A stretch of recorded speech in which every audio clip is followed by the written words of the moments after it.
بسم الله والحمد لله والصلاة والسلام على رسول الله وعلى آله وصحبه ومن والاه أما بعد.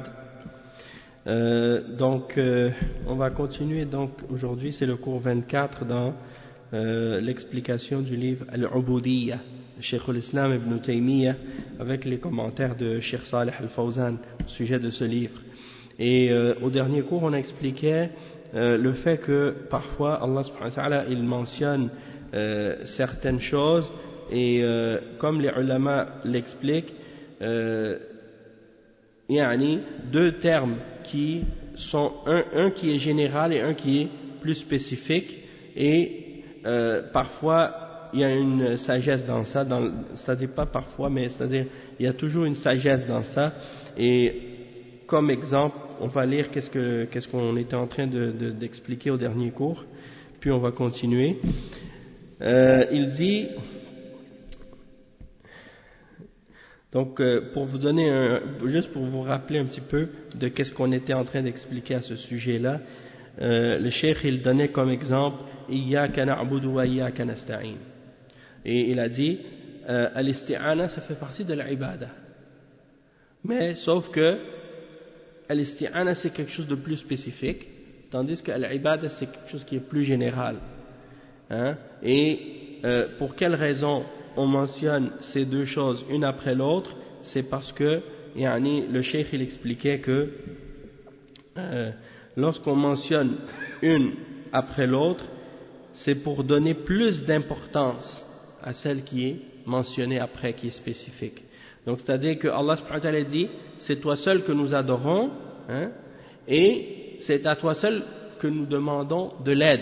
Donc c'est pour montrer que l'adoration c'est important, mais qu'une des formes d'adoration qui est aussi très importante, c'est al-isti'ana, le fait de demander à Allah l'aide. Et pourquoi? Parce que tu ne peux pas adorer Allah sans al-aoun, sans l'aide. Une autre des choses qui est importante, c'est as-sabr aussi. Tu ne peux pas adorer Allah sans le sabr. C'est impossible. Donc as-sabr c'est une grande adoration aussi. Ici il dit wa qawluhu fa'budhu wa tawakkal alayh.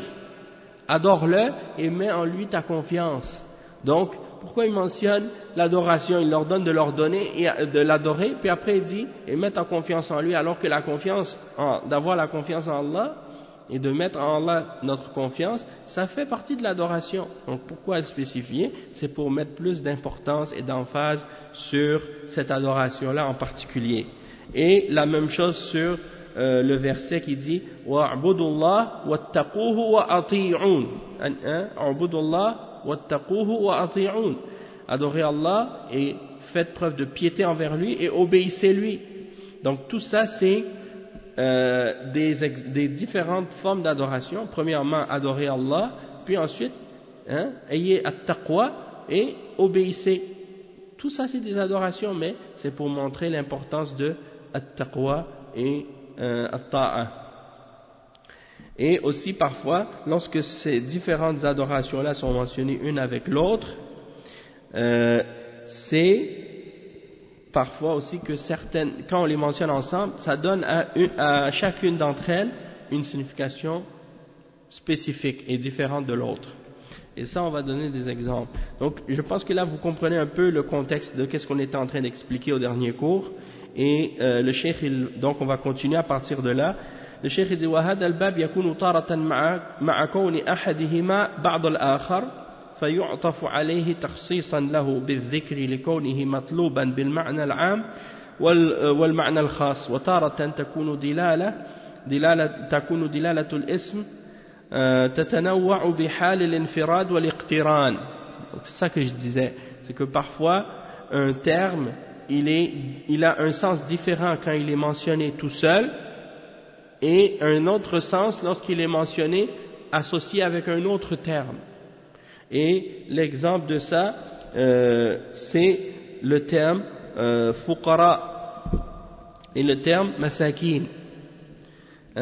Donc le cheikh il donne comme exemple, il dit فَإِذَا أُفْرِدَ عَمَّ وَإِذَا قُرِنَ بِغَيْرِهِ خُصَّ كَاسْمِ الْفَقِيرِ والمسكين.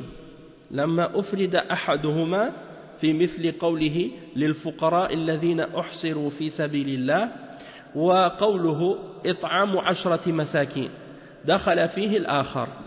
Donc par exemple, un terme peut avoir un sens qui est général quand il est tout seul, mais lorsqu'il est mentionné, associé avec un autre terme, alors là, sa signification devient plus spécifique.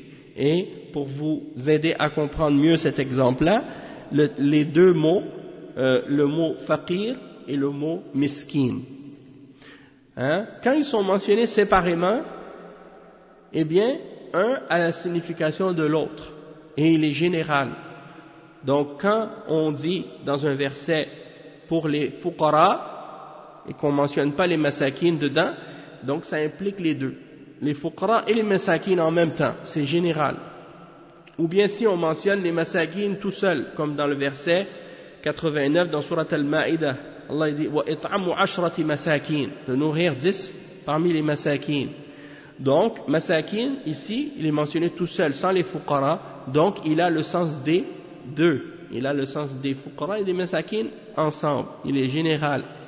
Tandis que dans d'autres versets on les retrouve les deux mots réunis dans le même verset, comme le verset 60 dans Surat At-Tawbah, Allah subhanahu wa ta'ala dit innama as-sadaqatu lil fuqara wal masakin.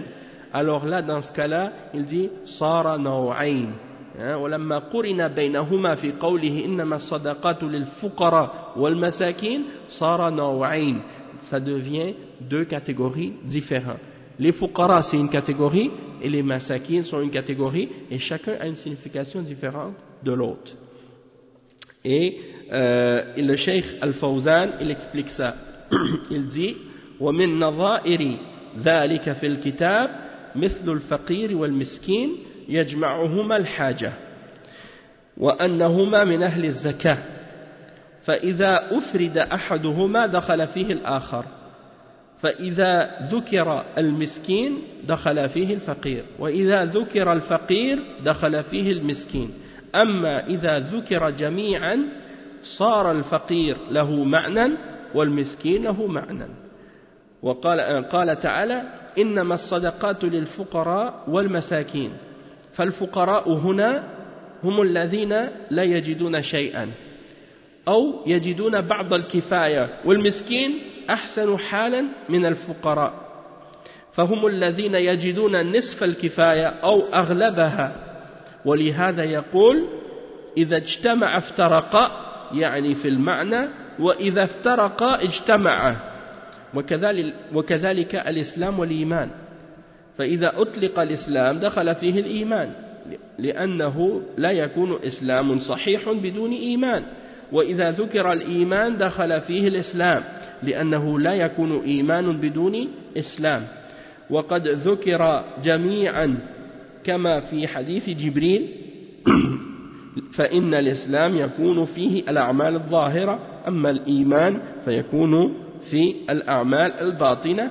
وكلاهما متلازمان وهذه من دلالات الألفاظ في اللغة العربية وفي الشرع التي لا بد للإنسان أن يعرفها. Donc on va traduire qu'est-ce que le cheikh il explique ici.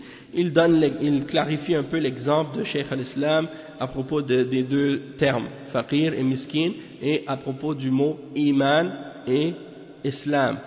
Donc c'est le même principe.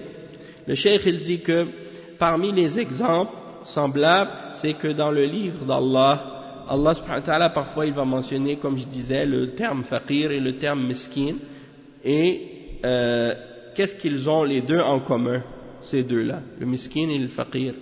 La chose qu'ils ont en commun, c'est qu'ils ont un besoin, ils sont dans le besoin, et les deux font partie des gens qui méritent la zakat. Les deux font partie des gens qui méritent la zakat. Et lorsque le mot est mentionné tout seul dans un verset ou dans un hadith, l'autre rentre dans sa signification aussi. C'est-à-dire que si le mot faqir est mentionné tout seul dans un verset sans le mot miskin, le sens du mot miskin rentre dans le mot faqir dans ce cas-là. Et la même chose pour le mot miskin, s'il est mentionné tout seul, le sens du mot faqir rentre dedans. Mais si dans un verset les deux mots sont mentionnés en même temps, dans le même verset, chacun aura une signification spécifique, différente de la signification de l'autre. Et l'exemple de ça, c'est dans le verset 60 dans Surat At-Tawbah, dans lequel Allah subhanahu wa ta'ala dit « Innama as-sadaqatu lil-fuqara » les aumônes, la zakat est uniquement pour al-fuqara ou al-masakin. Et ça c'est dans le verset dans lequel Allah énumère les 8 catégories de ceux qui méritent la zakat. Et les deux premiers qui sont mentionnés, c'est les fuqara et les masakin. Et il dit que puisque ces deux-là sont mentionnés dans le même verset, alors chaque mot a une signification différente de l'autre dans ce cas-là. Et il donne l'exemple que les fuqara, ici, c'est ceux qui ne trouvent rien du tout. Al-faqir, celui qui a rien du tout. Ou il a un peu de qu'est-ce qui lui suffit, mais c'est pas beaucoup. Tandis que al-miskin, il est un peu mieux dans sa situation. Il est un peu mieux que le faqir dans son état et dans sa situation. Donc, ils ont peut-être la moitié de ce qui leur suffit ou la plupart de ce qui leur suffit. Mais, encore là, ils sont dans le besoin. Donc, vous voyez la différence? Le faqir, il est celui qui a absolument rien du tout ou juste un petit peu. Et le miskin, c'est celui qui a un peu plus que le faqir. Il y a la moitié de ce qui lui suffit ou bien la plupart de ce qui lui suffit, mais il est encore dans le besoin. Et donc il dit, lorsque les deux sont réunis, les deux termes, alors ils se séparent dans la signification. Et lorsqu'ils sont séparés dans deux versets différents, ils se réunissent dans leur signification. C'est pour ça il dit إذا اجتمع افترق وإذا افترق اجتمع. C'est ça le sens. S'ils sont réunis dans le même verset, ils se séparent dans leur signification, mais s'ils sont mentionnés dans des versets ou des hadiths séparés, ils sont séparés, alors dans ce cas-là, leur signification se réunissent dans chacun des deux. En ce qui concerne l'autre exemple que le cheikh il donne ici, l'exemple de l'islam et l'iman. C'est quoi l'islam? C'est quoi l'iman? Le cheikh il dit, si on mentionne le terme islam, alors si on le mentionne dans un verset, le mot islam tout seul, alors ça implique aussi l'iman. Les deux sont impliqués. Et si dans un verset on mentionne l'iman tout seul, ça implique en même temps aussi l'islam. S'ils sont séparés, dans un verset on mentionne juste l'islam, ça implique la foi aussi. Ça implique l'iman. Et si dans un verset on mentionne seulement la foi, l'iman, ça implique aussi l'islam. Mais le cheikh il explique, il dit, mais si dans un verset ou dans un hadith on mentionne l'islam et l'iman en même temps, par exemple le hadith de Jibril. Vous connaissez le hadith de Jibril?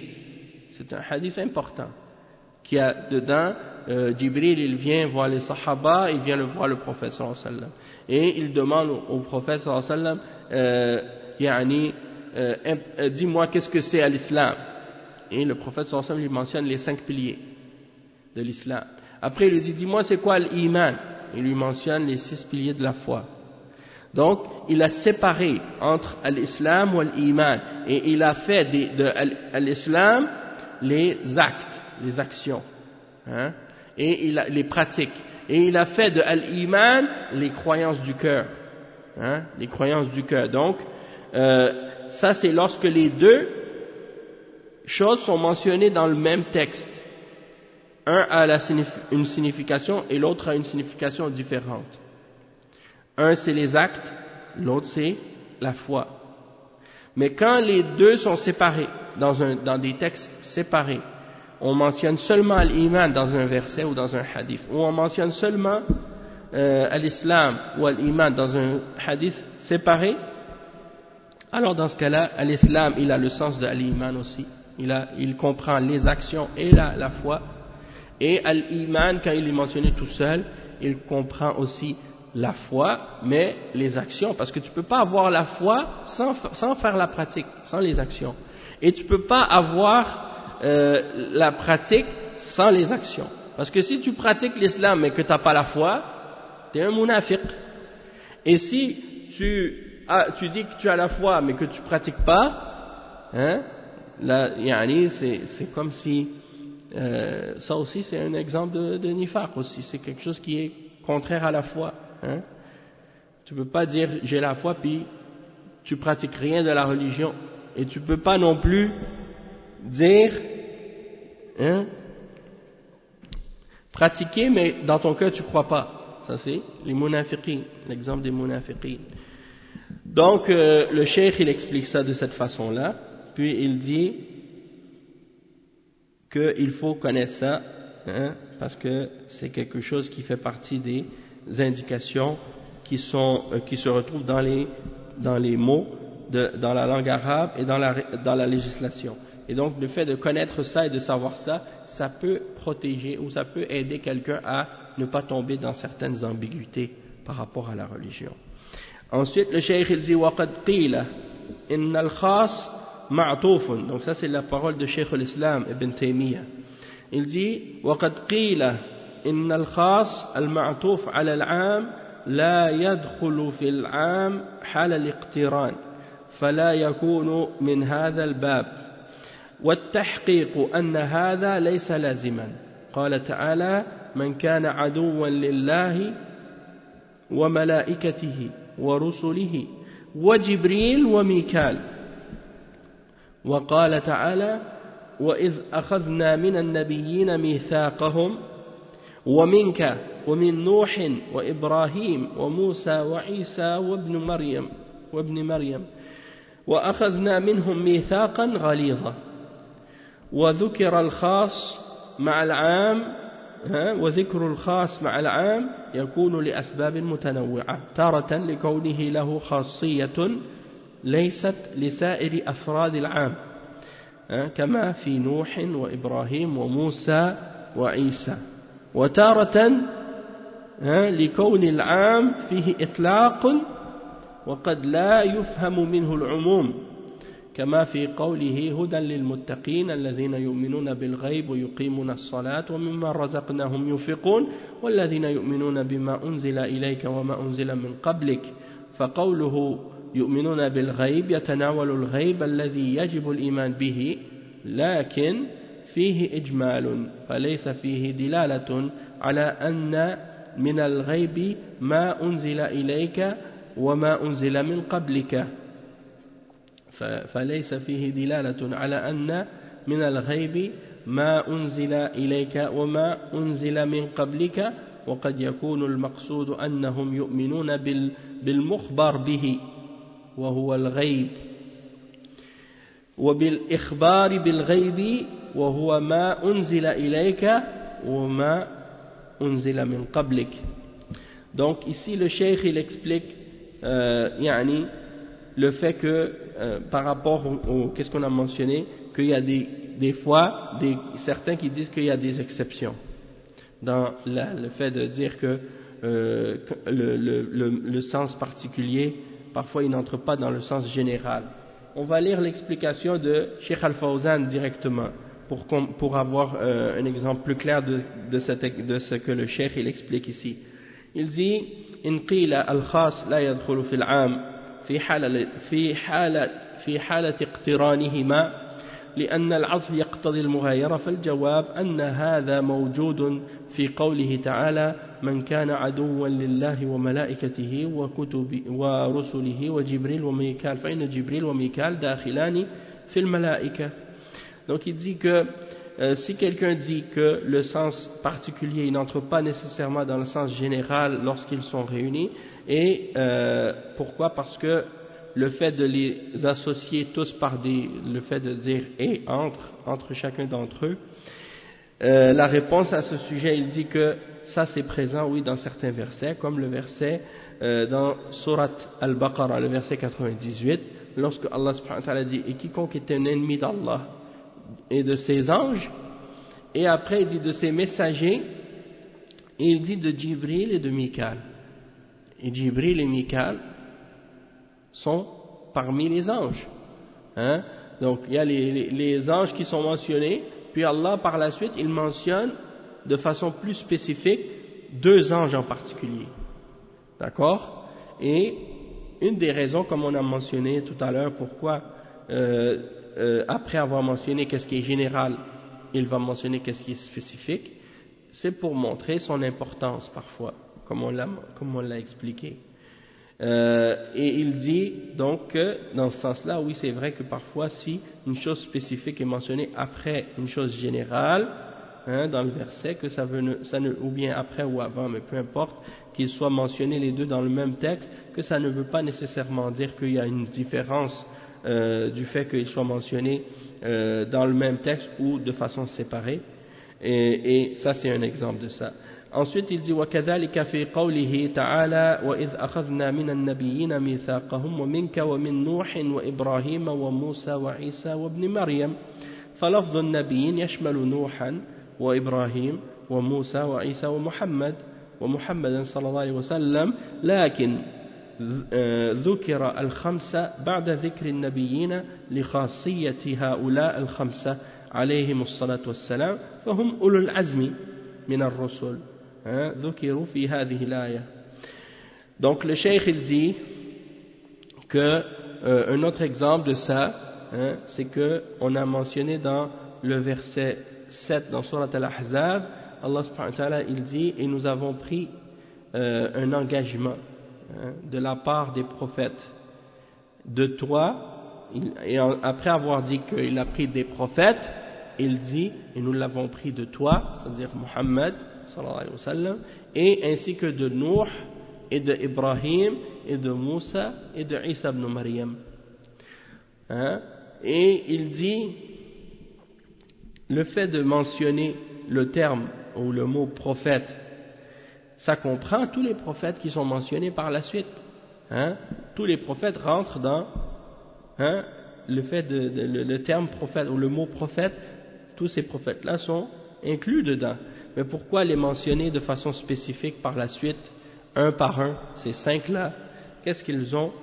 Pourquoi ils sont mentionnés de façon séparée? C'est parce que ces 5 prophètes, ils ont quelque chose de particulier par rapport aux autres prophètes, et c'est ceux qu'on appelle en arabe ulul azmi, les prophètes qui ont la fermeté, qui sont ceux qui détenaient la fermeté, et ils ont un statut particulier parmi les prophètes, ces 5 prophètes-là. Et c'est Noé, et c'est Ibrahim, et c'est Moussa, et c'est Isa, et c'est Muhammad. Et Allah les mentionne dans un autre verset, le verset 13 dans Surat Shura, dans lequel il dit شرع لكم من الدين ما وصى به نوحا والذي أوحينا إليك وما وصينا به إبراهيم وموسى وعيسى أن أقيموا الدين ولا تتفرقوا فيه فالله ذكرهم بعد ذكر النبيين لاختصاصهم وفضلهم. Donc Allah les a mentionnés à cause de leur mérite et de leur particularité, et c'est pour cette raison-là qu'il les a cités après avoir mentionné les prophètes. Il a mentionné les prophètes de façon générale, puis il a spécifié ces 5-là pour montrer leur particularité et leur mérite particulier. Il dit وَبَيَانُ أَسْبَابُ ذِكْرِ الْخَاص مع العام أولا لكونه له خاصية ليست لسائر أفراد العام كما ذكرنا في قوله حافظوا على الصلوات والصلاة الوسطى حافظوا على الصلوات والصلاة الوسطى من كان عدوا لله وملائكته وجبريل ورسله وجبريل وميكال وقوله وإذ أخذنا من النبيين ميثاقهم ومنك ومن نوح وإبراهيم وموسى وعيسى بن مريم وهذا لاختصاص المعطوف وزيادة فضله على المعطوف عليه. Donc le cheikh il explique, il dit pourquoi on mentionne, c'est quoi les causes qui font qu'on mentionne quelque chose de particulier après, avec la mention de qu'est-ce qui est général. Ça veut dire on va mentionner par exemple as-salawat, puis on va spécifier après avoir mentionné les prières, on va dire al-asr, salat al-wusta en particulier. Donc pourquoi mentionner salat al-wusta alors qu'on vient de mentionner de préserver et de garder les salawats. Ou bien dans l'autre verset, comme on a lu tout à l'heure, Allah il dit quiconque est l'ennemi d'Allah et de ses anges, et il dit de ses messagers, et il dit en particulier de Jibril et de Mikaël. Pourquoi mentionner Jibril et Mikaël ici? Ou bien dans l'autre verset qu'on a lu tout à l'heure, les 5 prophètes, Nuh, Ibrahim, Moussa, Isa et Muhammad sallallahu alayhi wa sallam. Pourquoi mentionner ces 5-là? Le cheikh dit ça, c'est comme on l'a dit, pour montrer que ces choses qui sont mentionnées de façon particulière et spécifique ont un mérite particulier. Ensuite, il explique وثانيا لكون العام فيه إطلاق قد لا يفهم منه العموم قوله يؤمنون بالغيب هذا لفظ عام يتناول كل ما غاب عنا ولم نشاهده من الأمور الماضية ومن الأمور المستقبلة فذكر الإيمان بالكتب المنزلة للاهتمام بها من بين سائر المغيبات ولأن العام فيه إطلاق قد لا يفهم منه العموم. Donc il dit ici deuxièmement parmi les raisons pour lesquelles on mentionne quelque chose de spécifique après avoir mentionné quelque chose de général, il dit c'est parce que dans le fait de mentionner quelque chose qui est général, il y a quelque chose qui est absolu, hein? Mais c'est possible qu'on ne comprenne pas nécessairement de cet absolu le sens de la généralité. Je sais que c'est un petit peu compliqué des fois quand on explique ça. Non, c'est ça, ceux qui étaient fermes, qui étaient forts, qui avaient de la force, les 5 prophètes, qui étaient plus forts que les autres, plus fermes que les autres. Et ici le cheikh il mentionne le verset وَيُؤْمِنُونَ بِالْغَيْبِ dans Surat Al-Baqarah هُدًى لِلْمُتَّقِينَ الَّذِينَ يُؤْمِنُونَ بِالْغَيْبِ, et il dit que cette expression Al-Ghaib ça peut comprendre tout ce qui nous est caché, tout ce qu'on n'a jamais vu, tout ce qu'on n'a pas vu, et que ce soit les choses du passé ou de l'avenir. Et donc ici il a mentionné après الذين يؤمنون بالغيب ويقيمون الصلاة ومما رزقناهم ينفقون والذين يؤمنون بما أنزل إليك وما أنزل من قبلك. Donc ça comprend les livres qui ont été révélés. Et pourquoi il a mentionné les choses qui sont révélées comme les livres qui sont révélés? Pourquoi? Après avoir mentionné Al-Ghaib, puisque Al-Ghaib ça comprend tout ça. Pourquoi avoir spécifié ça par la suite? Eh bien yani peut-être que il dit pour être certain que on comprenne yani ce sens-là, yani ce sens général, et parce que le fait de mentionner al-ghaib, ça comprend beaucoup de choses. Peut-être qu'on va pas comprendre qu'est-ce qui est voulu par ça. Donc le fait de spécifier, ça fait en sorte que c'est plus clair. Et il dit وَقَوْلُهُ فَلَيْسَ فِيهِ دِلَالَةٌ عَلَى أَنَّ من الغيب ما أنزل إليك وما أنزل من قبلك فقد يكون المعطوف لا يشمله المعطوف عليه أو لا يتنبه السامع إليه ففي عطفه عليه تنبيه على هذا الأمر وبيان أنه يدخل في الغيب ما أنزل على الرسول. Donc c'est ça, des fois c'est juste pour spécifier une chose et pour faire en sorte que ce soit qu'on y porte une attention plus particulière, comme par exemple ce qui a été révélé sur les messagers, ça rentre dans Al-Ghaib aussi, et ça fait partie des choses en lesquelles nous devons croire. Il dit ensuite le cheikh ثالثا وقد يكون المقصود أنهم يؤمنون بالمخبر به وهو الغيب وبالإخبار بالغيب وهو ما أنزل إليك وما أنزل من قبلك، أي يؤمنون بالخبر وهو ما يذكر عن الماضي والمستقبل وبالمخبر عنه وهو ما أنزل عليك وما أنزل من قبلك. Donc il dit ici que troisièmement c'est aussi dans le sens de nous dire qu'il veut nous informer qu'on doit croire en celui qui nous donne l'information au sujet du ghaib et de croire en aussi qu'est-ce qui est mentionné comme information du ghaib.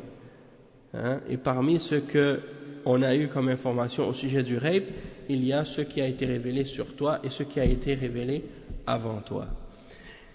Donc il continue, mais je pense qu'on va s'arrêter ici, puis on continuera la suite au prochain cours, Inch'Allah. Parce que là on va faire le adhan, et puis après on va faire Salatul Maghrib. Donc je pense pas qu'on puisse avancer plus ce soir dans ce livre-là. Donc on va s'arrêter ici pour aujourd'hui. Subhanakallah wa bihamdika ashhadu an la ilaha illa ant astaghfiruka wa atubu ilayk.